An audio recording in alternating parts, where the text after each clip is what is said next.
My name is Steve Chu and welcome to my show. And I woke up this morning and I was pleasantly surprised to see that Graham Stephan did a reaction video to my CNBC Make It special. And so what I thought I'd do is I thought I'd react to his reaction. If you guys don't know who Graham Stephan is, highly recommend that you go check out that guy. He runs a very popular personal finance YouTube channel. So here goes. If you enjoyed this video, don't forget to hit the subscribe button and be sure to hit the bell button to be notified when new videos come out. This video was completely unexpected. My gosh, I woke up this morning thinking it was going to be a normal day. Because CNBC Make It just posted this video. It's titled, Living on $1 Million a Year in Silicon Valley. Wait for it. Millennial Money. I'm 100% happier now than if I stayed with my traditional 9-to-5 job. In this episode, I think she's 100% happier because she's making $1 million a year now. Who wouldn't be happy with that? What is this? Oh, don't tell me he's got a YouTube channel. I see the teleprompter. We'll see.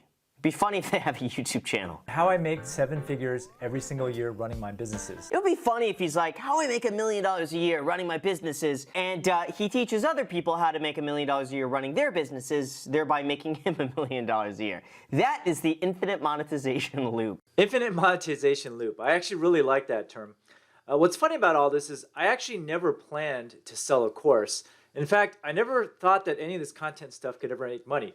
When it came time to launch the course, I actually didn't even want to launch it, but people just kept asking for it. And so one day what I did is I said, heck, okay, I'm going to launch a course. I don't have any content right now, but if 10 people sign up, I'll go ahead and launch the course.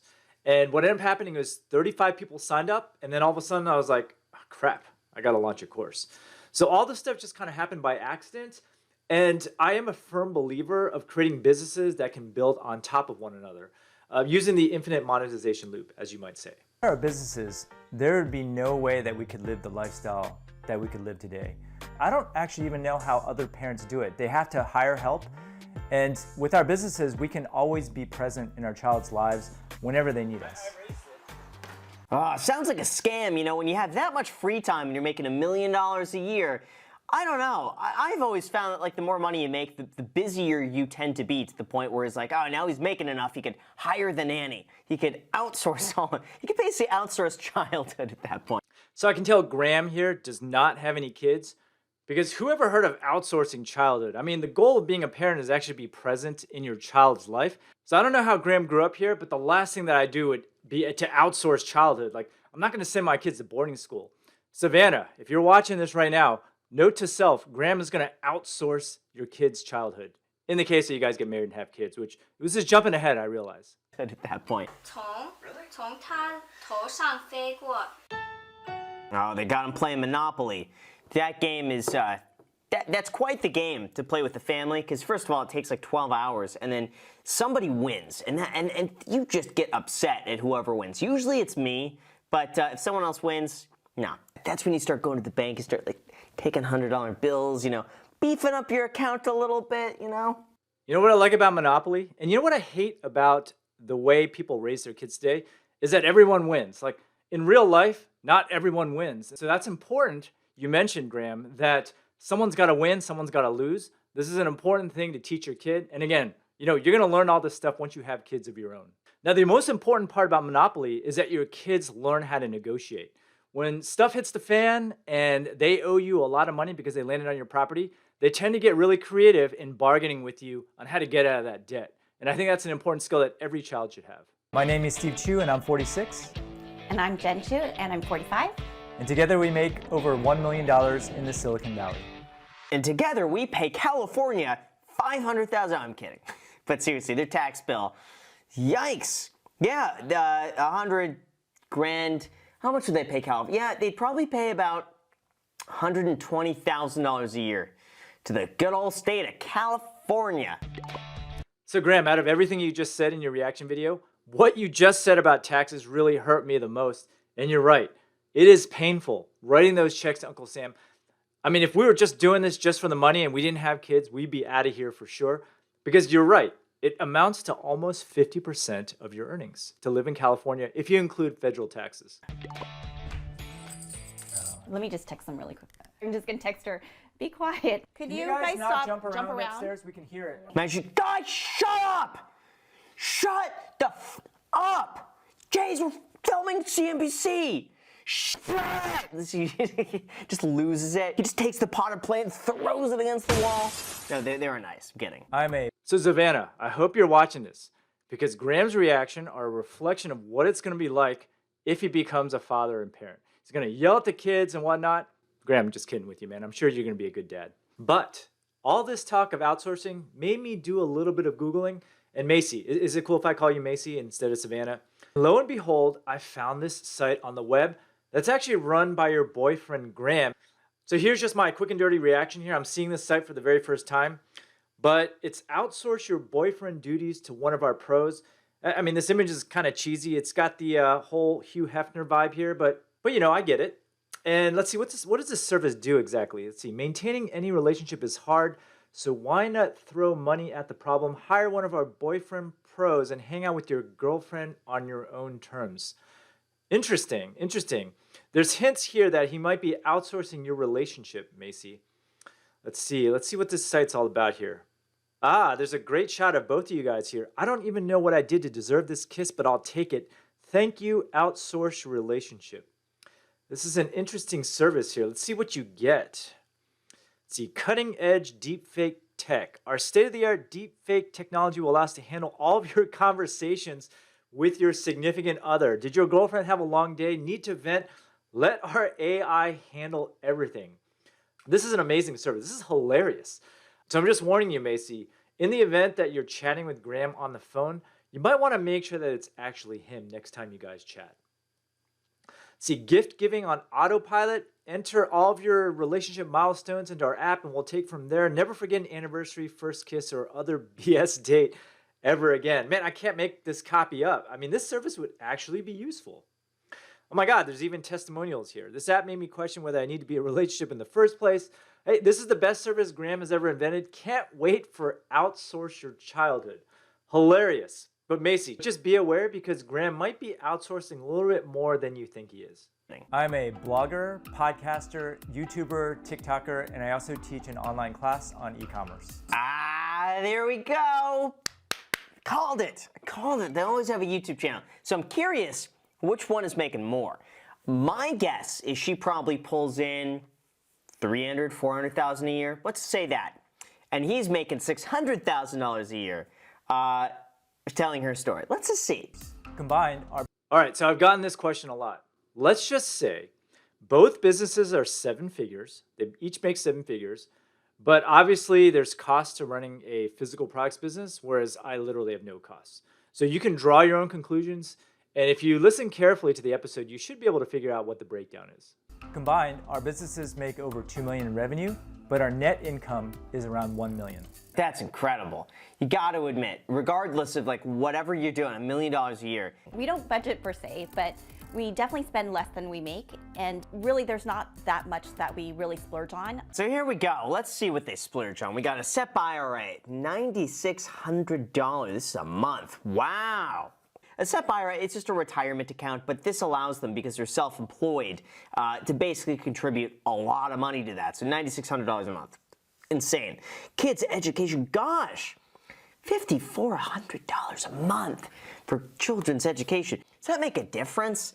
I feel like you get a good education just, YouTube, doing stuff. But you know what? It's probably the extracurriculars. That's probably what it is. Here's why it's important to pay for education.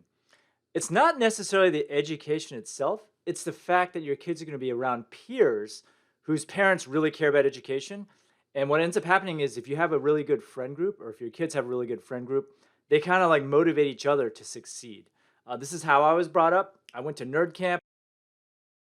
I went to Stanford University. All my peers are success stories, and that's what I want to have for my kids. And in fact, my wife monitors all of the kids and all their parents, and we only set up play dates with kids who have really good backgrounds and who are really driven in general. Then we got housing. The housing is pretty affordable. $3,650 a month mortgage and property taxes. That's not bad at all, especially for their income. That means they're living in a place that's probably about 800 grand. You know, give or take, that's probably about where their home is worth, unless they bought it a long time ago. Now it's worth like $2 million. But if this is a place they got in the last few years, probably 850. Insurance. So you're way off, Graham. I guess you're not from the Bay Area, so that's understandable. But you can't even get like a bathroom for $800K. I mean, houses in my neighborhood, actually, I don't want to reveal what that number is, but let's just say your number is Probably about 800 grand. way off. I'm actually a big believer in not having too much debt, so we actually put a substantial amount down on our house. That's why our mortgage is so low. $100 a month. That's life, auto, home, dental, and medical. Wow. Only in the U.S. is it almost $3,000 a month to be insured. $100 a day to insure your family. That is insane. But Don't even get me started on insurance. We actually have a really high deductible plan, which basically means that I'm not calling the ambulance unless something major is happening. again, you know what? They can afford it. Food, $1,800 a month. That's actually pretty reasonable. I have to say, groceries and dining out, not that much. So the reason why our food cost is so low, and this is something we didn't get a chance to get into in the episode, we actually have a lot of set meals where my wife and I, we go dine out and we just talk straight about the business. So a lot of the eating out stuff for just Jen and I personally did not make it to this personal expenditure list, whereas it was accounted for in the total profit numbers of the episode.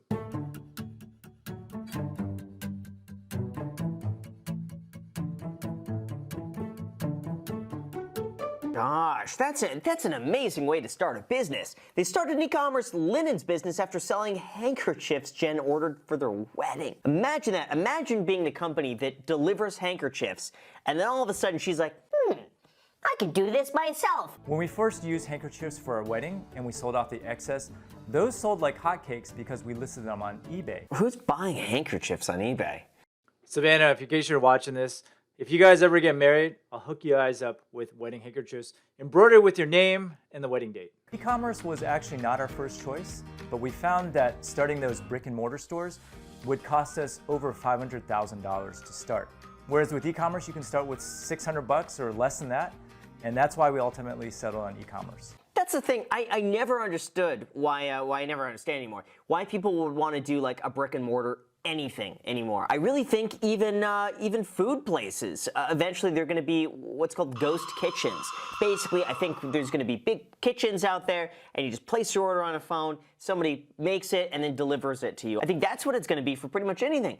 Even if you're selling anything, just sell it online. It's so much easier to run a business from your house, and those savings could get passed on to the customer, so everyone wins. So I completely agree with Graham. The world is moving towards e-commerce.